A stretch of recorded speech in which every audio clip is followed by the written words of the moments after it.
E se você não tiver uma consciência, mas duas, operando simultaneamente agora mesmo, enquanto você lê estas palavras? E se a unidade que você sente, o senso singular de eu, for na verdade uma ilusão construída por um feixe fino de fibras nervosas tentando desesperadamente manter duas mentes separadas sincronizadas? Isso não é especulação, isso não é ficção científica. Este é o resultado de um dos experimentos mais perturbadores e reveladores da história da neurociência. Pesquisa tão profunda que rendeu um prêmio Nobel, mas tão profundamente estranha que ainda deixa cientistas desconfortáveis décadas depois. A história começa nos anos 1960, em um laboratório onde um neurocientista chamado Roger Sperry estava prestes a provar que o cérebro humano abriga não uma consciência, mas duas, cada uma capaz de pensar, perceber e tomar decisões independentemente da outra. Seus sujeitos eram pacientes de epilepsia que haviam passado por uma cirurgia radical de último recurso para parar suas convulsões. Um procedimento que envolvia cortar o corpo caloso, o cabo grosso de cerca de 200 milhões de fibras nervosas conectando os hemisférios esquerdo e direito do cérebro. Os médicos esperavam que, ao cortar essa conexão, pudessem impedir que as convulsões se espalhassem de um lado para o outro, prendendo a tempestade elétrica em metade do cérebro em vez de deixá-la engolir o todo. A cirurgia funcionou, as convulsões se tornaram controláveis, às vezes desapareceram completamente. Mas algo mais aconteceu, algo que os cirurgiões não anteciparam e não poderiam ter previsto. Na superfície, esses pacientes pareciam perfeitamente normais. Eles andavam, falavam, seguiam suas vidas diárias sem dificuldade óbvia. Não havia sinais visíveis de que algo fundamental havia mudado. Eles não pareciam confusos, não mostravam mudanças dramáticas de personalidade, não pareciam deficientes em nenhum sentido convencional. E ainda assim, quando Roger Sperry começou a testá-los com experimentos cuidadosamente desenhados, ele descobriu uma verdade tão bizarra que redefiniu nossa compreensão da própria consciência. Ele descobriu que quando a conexão entre os hemisférios é cortada, cada metade do cérebro continua funcionando, mas eles funcionam independentemente. Cada hemisfério percebe, pensa, lembra e age por conta própria. Na verdade, a cirurgia não havia apenas desconectado duas metades de um cérebro, havia criado duas mentes separadas, coexistindo em um crânio, cada uma inconsciente da existência da outra. Os experimentos que Sperry concebeu foram elegantes e profundamente perturbadores. Ele explorou uma peculiaridade da anatomia. Seu olho esquerdo não envia informações exclusivamente para seu cérebro esquerdo, e seu olho direito não alimenta apenas seu cérebro direito. Em vez disso, a metade esquerda do campo visual de cada olho se conecta ao hemisfério direito, e a metade direita se conecta ao hemisfério esquerdo. Normalmente, o corpo caloso compartilha instantaneamente essa informação entre os hemisférios, então você experimenta um mundo visual unificado. Mas em pacientes com cérebro dividido, esse compartilhamento para. Mostre uma imagem ao campo visual esquerdo e apenas o hemisfério direito a vê. Mostre-a ao campo visual direito e apenas o hemisfério esquerdo sabe que ela existe. Sperry usou isso para fazer perguntas a cada hemisfério independentemente, e suas respostas revelaram duas consciências operando em paralelo. Em um experimento famoso, Sperry mostrou uma imagem de uma maçã ao campo visual esquerdo de um paciente, significando que apenas o hemisfério direito a viu. Então ele perguntou: "O que você viu?" O paciente respondeu: "Nada, eu não vi nada." Mas aqui é onde fica assustador. Sperry então pediu ao paciente para alcançar atrás de uma tela com a mão esquerda, controlada pelo hemisfério direito, e pegar o que viram de uma coleção de objetos. Sem hesitação, a mão esquerda pegou a maçã. A boca do paciente, controlada pelo hemisfério esquerdo dominante em linguagem, disse que não viu nada, enquanto sua mão esquerda, guiada pelo hemisfério direito silencioso, sabia exatamente o que estava lá. Duas mentes, um corpo. Uma falando, negando, inconsciente, a outra agindo, sabendo, mas incapaz de se comunicar através de palavras. O hemisfério esquerdo, descobriu-se, é aquele que fala. Ele lida com linguagem, lógica, raciocínio sequencial, a narração da sua vida que corre como um monólogo interno constante. Quando você pensa em palavras, quando planeja seu dia, quando analisa um problema passo a passo, é em grande parte seu hemisfério esquerdo trabalhando. O hemisfério direito, enquanto isso, é o observador silencioso, especializado em raciocínio espacial, reconhecimento de padrões, nuance nocional, a percepção holística do mundo. Ele vê a floresta onde o esquerdo vê árvores. Ele capta a melodia onde o esquerdo disseca notas. E em pacientes com cérebro dividido, esses dois sistemas, não mais ligados pelo corpo caloso, perseguem suas próprias agendas independentemente. Às vezes, essas agendas entram em conflito de maneiras ao mesmo tempo trágicas e sombriamente cômicas. Um paciente relatou que sua mão esquerda, controlada pelo hemisfério direito, às vezes agia contra sua vontade. Ele alcançava uma camisa com a mão direita, escolhendo o que vestir, e sua mão esquerda pegava uma camisa diferente, como se uma segunda pessoa dentro dele discordasse da escolha.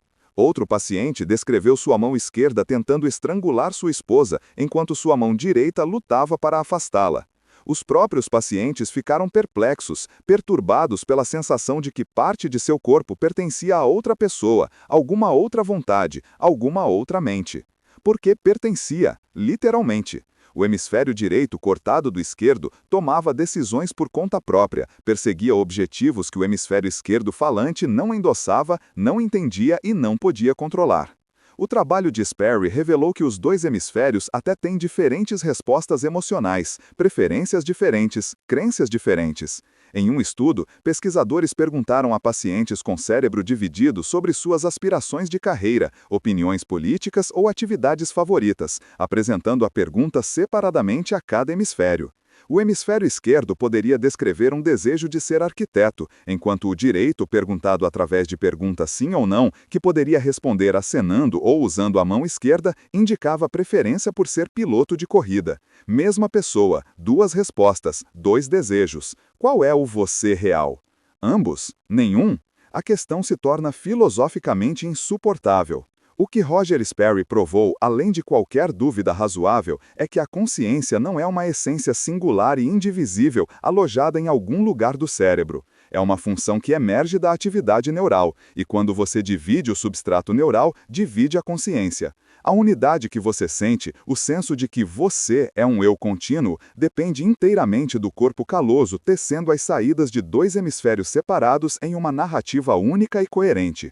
Corte essa conexão e a ilusão desmorona, expondo o que sempre esteve lá: dois sistemas, duas perspectivas, duas experiências de estar vivo correndo em paralelo.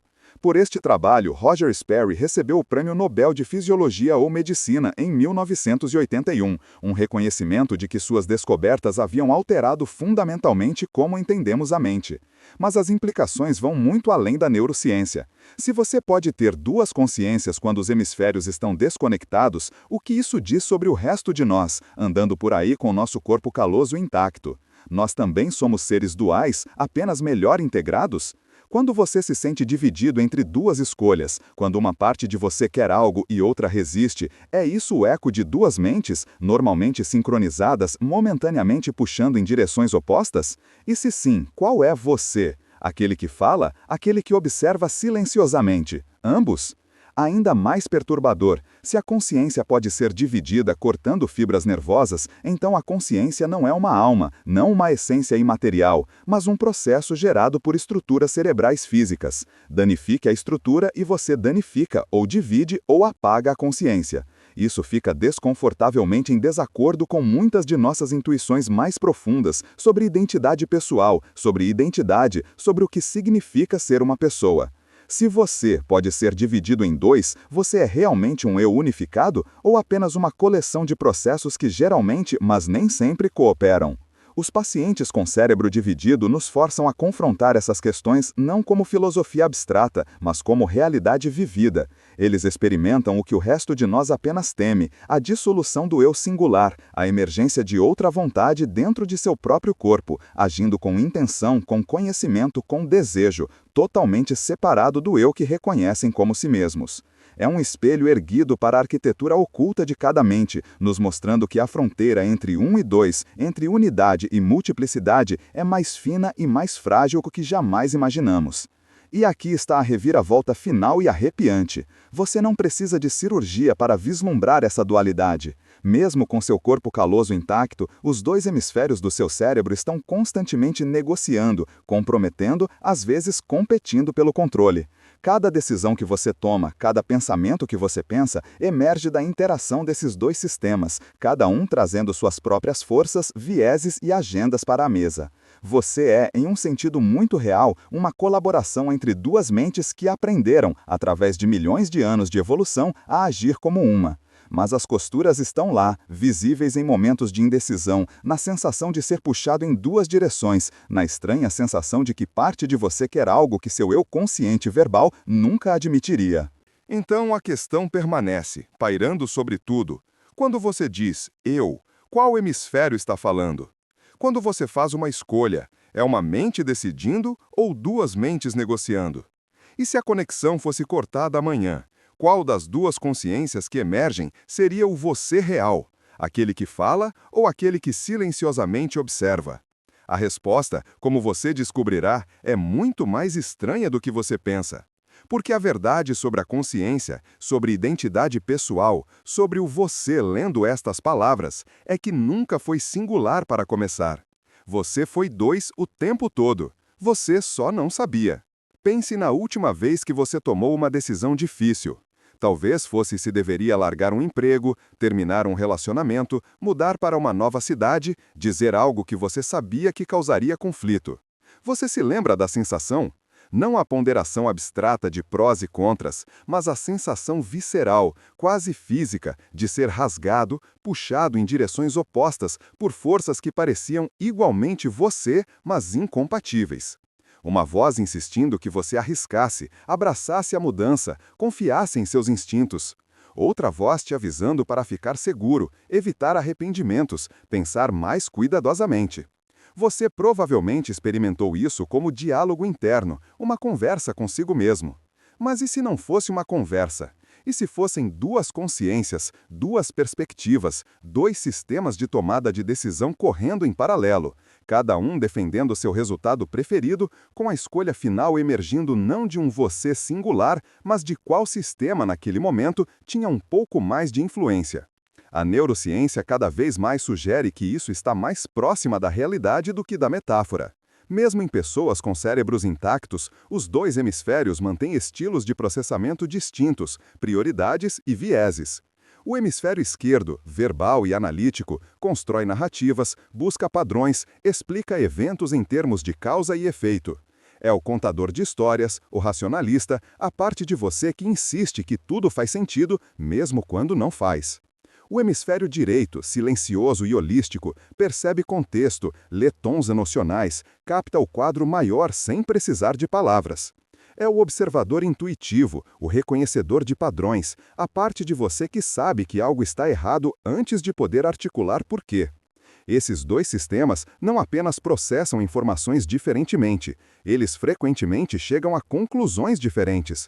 E quando chegam, você sente isso como conflito, como indecisão, como a sensação enlouquecedora de não saber o que você realmente quer. Mas aqui é onde fica mais estranho. O hemisfério esquerdo não difere apenas do direito em como pensa, ele difere no que acredita ser real. Em pacientes com cérebro dividido, pesquisadores descobriram que o hemisfério esquerdo, quando confrontado com ações iniciadas pelo hemisfério direito, não admite ignorância. Em vez disso, inventa explicações, constrói histórias, racionaliza comportamentos dos quais não teve parte em planejar. Em um experimento famoso, o hemisfério direito de um paciente com cérebro dividido recebeu o comando caminhar no campo visual esquerdo. O paciente se levantou e começou a caminhar em direção à porta. Quando perguntado por quê, o hemisfério esquerdo, que nunca viu o comando, não disse "eu não sei". Disse "vou pegar uma Coca-Cola". O cérebro esquerdo, incapaz de acessar o conhecimento do cérebro direito, confabulou uma razão, criou uma narrativa coerente que fazia a ação parecer intencional, coerente, escolhida. Este fenômeno, chamado confabulação, não é único aos pacientes com cérebro dividido. Acontece em todos nós, constantemente, invisivelmente, moldando a história que contamos a nós mesmos sobre quem somos e por que fazemos o que fazemos. O seu hemisfério esquerdo é um narrador implacável e explicará seu comportamento mesmo quando não sabe realmente a causa. Você pega um lanche porque está estressado, mas seu cérebro esquerdo diz que está com fome. Você evita uma conversa porque tem medo, mas seu cérebro esquerdo diz que está ocupado. Você se apaixona por causa de uma interação complexa de química, timing e associações inconscientes, mas seu cérebro escreve uma história sobre destino, compatibilidade, almas gêmeas. O você que fala, que pensa em palavras, que acredita saber por que faz o que faz, está frequentemente apenas adivinhando, preenchendo lacunas, construindo uma narrativa coerente a partir de fragmentos de informação que não entende completamente. Então, a unidade que você experimenta, a sensação de que suas decisões vêm de um eu único e racional, é parcialmente uma ilusão mantida pela narrativa do hemisfério esquerdo. Abaixo dessa narrativa, múltiplos sistemas estão em ação, alguns conscientes, alguns inconscientes, alguns verbais, alguns silenciosos, cada um contribuindo para o resultado, cada um puxando em sua própria direção. Você não é uma mente tomando decisões, você é um parlamento de sistemas neurais negociando, comprometendo, às vezes se sobrepondo, com o resultado final anunciado pelo hemisfério esquerdo como se tivesse sido o plano o tempo todo. É por isso que, depois de fazer uma escolha, você às vezes sente surpresa, arrependimento ou confusão sobre o que acabou de fazer. Parte de você, talvez o hemisfério direito, talvez uma estrutura subcortical, talvez um processo inconsciente, agiu, e outra parte de você, o narrador verbal, está lutando para explicar. Agora considere o que isso significa para conceitos como livre-arbítrio, responsabilidade e identidade. Se suas decisões emergem de uma negociação entre sistemas que você não controla totalmente ou sequer percebe, você pode realmente reivindicar propriedade de suas ações? Quando você diz, eu escolhi isso, a qual eu você está se referindo? O hemisfério esquerdo que narra a escolha? O hemisfério direito que a influenciou silenciosamente? O sistema límbico que gerou o impulso emocional? O córtex pré-frontal que pesou consequências? Todos eles agindo em conjunto? Ou nenhum deles, porque você, como um agente unificado, não existe realmente, apenas uma coalizão solta de processos que geralmente cooperam, mas às vezes não. A pesquisa sobre cérebro dividido não apenas revela o que acontece quando o cérebro é dividido, revela o que sempre foi verdade, mas escondido pela capacidade do corpo caloso de integrar. Você é múltiplo. Você sempre foi. A diferença entre você e um paciente com cérebro dividido não é que você tem uma consciência e eles têm duas. É que suas duas consciências se comunicam mais efetivamente, sincronizam mais perfeitamente, apresentam uma performance mais convincente de unidade. Mas as costuras estão lá, visíveis em cada momento de indecisão, cada ato de autossabotagem, cada vez que você faz algo e depois se pergunta por quê. E aqui está a parte verdadeiramente desorientadora. Se você é duas mentes, qual é o você real? Aquele que fala? Parece a resposta óbvia, afinal, o eu verbal é aquele com quem você se identifica, aquele narrando sua vida, aquele lendo estas palavras agora. Mas o hemisfério direito não é menos consciente, não menos ciente. Ele percebe, lembra, toma decisões. Em pacientes com cérebro dividido, demonstra preferências, emoções, intenções totalmente separadas do hemisfério esquerdo. É, por toda medida significativa, uma mente. Uma mente silenciosa, sim, mas uma mente não obstante. Então, quando você pensa em si mesmo como eu, está excluindo metade de sua própria consciência? O hemisfério direito é um passageiro, um subordinado ou um parceiro igual que você nunca reconheceu adequadamente? Alguns pesquisadores sugeriram que o hemisfério direito é o verdadeiro observador, a parte de você que assiste sua vida se desenrolar sem constantemente narrá-la, a consciência silenciosa sob o falatório da linguagem. Outros argumentam que nenhum hemisfério é mais você do que o outro, que o eu é a propriedade emergente de sua interação, algo que só existe quando trabalham juntos. E ainda outros propõem que a própria questão é falha, que não há você singular a localizar, apenas processos, padrões, configurações mutáveis de atividade neurais que erroneamente reificamos em uma identidade unificada. O filósofo Thomas Nagel uma vez perguntou: como é ser um morcego, explorando a experiência subjetiva de uma criatura com um aparato sensorial fundamentalmente diferente. Mas uma pergunta igualmente profunda é: Como é ser um paciente com cérebro dividido? Eles se experimentam como uma pessoa ou duas? A resposta, perturbadoramente, é ambas. Eles relatam sentir-se como si mesmos, singulares e contínuos, mas também descrevem momentos de alienação, de assistir sua própria mão agir com volição que não reconhecem como deles. Um paciente disse que parecia alguém mais estar lá dentro comigo. Outro descreveu como duas pessoas tentando dirigir o mesmo carro. Essas não são metáforas, são descrições de experiência vivida, de como realmente é quando a ilusão de unidade se desfaz. Você pode pensar que isso é irrelevante para a sua vida, que pacientes com cérebro dividido são anomalias médicas raras com pouco a ensinar ao resto de nós. Mas a neurociência recente sugere o oposto. Estudos usando neuroimagem mostraram que mesmo em pessoas com cérebros intactos, os dois hemisférios frequentemente se ativam de maneiras que sugerem processamento independente, às vezes conflitantes. Quando você está ambivalente, quando sente duas maneiras sobre algo, scans cerebrais revelam ativação assimétrica, um hemisfério inclinando-se para uma escolha, o outro para outra diferente. O corpo caloso não elimina essa dualidade, apenas força um compromisso, uma média ponderada de duas perspectivas que podem não concordar. E quanto aos momentos em que você age contra suas próprias intenções declaradas? Você jurou que iria à academia, mas dirigiu para casa. Prometeu a si mesmo que ficaria calmo, mas explodiu. Sabia que o relacionamento estava acabado, mas ligou mesmo assim. O hemisfério esquerdo narra essas falhas como fraqueza, inconsistência, falta de força de vontade. Mas talvez não sejam falhas, talvez sejam evidência de sua natureza dual, momentos quando um sistema queria algo diferente do que o eu verbal declarou, e esse sistema, em segundo plano, silenciosamente venceu. Você não é um monólito, você é uma negociação, e às vezes o lado que não fala consegue o que quer. Há uma beleza estranha, quase trágica nessa realização. Por tanto tempo acreditamos que a mente é um reino com um governante, que eu sento no centro do meu ser, tomando decisões, dirigindo ações, sendo dono da minha vida.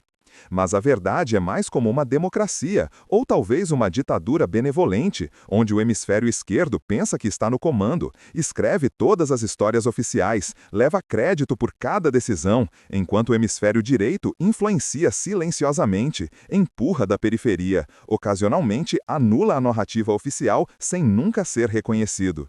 Você é uma colaboração, você é um dueto, e na maior parte do tempo você nem percebe que um dos cantores está lá. Então, o que você faz com esse conhecimento? Como isso muda a forma como você vive, como entende a si mesmo, como faz escolhas? Primeiro, sugere humildade. O você que narra sua vida, que acredita saber por que faz o que faz, não é tão onisciente quanto finge.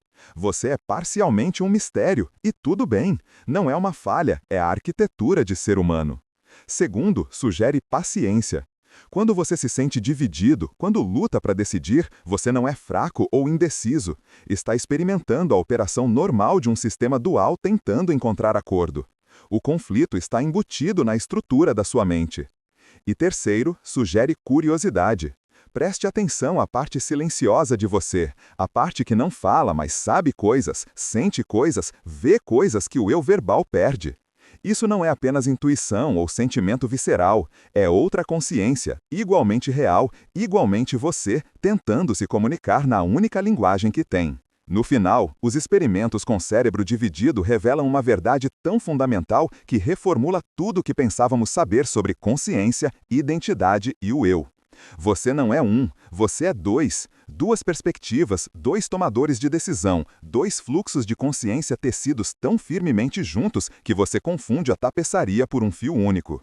O corpo caloso não cria unidade, cria a ilusão de unidade, uma performance perfeita que esconde a dualidade abaixo. E quando essa performance é interrompida, quando a conexão é cortada, a verdade emerge. Você sempre foi plural, sempre uma conversa, sempre uma negociação entre mentes que por acaso compartilham um crânio. A questão, então, não é se você tem duas consciências. A questão é se você reconhecerá aquela que esteve lá o tempo todo, silenciosa e paciente, assistindo tudo, sentindo tudo, te conhecendo de maneiras que o eu verbal nunca conseguirá. Porque no momento em que você faz, no momento em que reconhece a dualidade dentro, algo muda. Você para de ser uma mente confusa e começa a ser duas mentes em diálogo, duas perspectivas em colaboração, duas metades de um todo que nunca deveria ser singular. E talvez, apenas talvez, é quando você finalmente se torna quem sempre deveria ser. Não uma pessoa fingindo ser completa, mas duas mentes, finalmente se encontrando, finalmente falando, finalmente entendendo que juntas são algo muito maior do que qualquer uma poderia ser sozinha.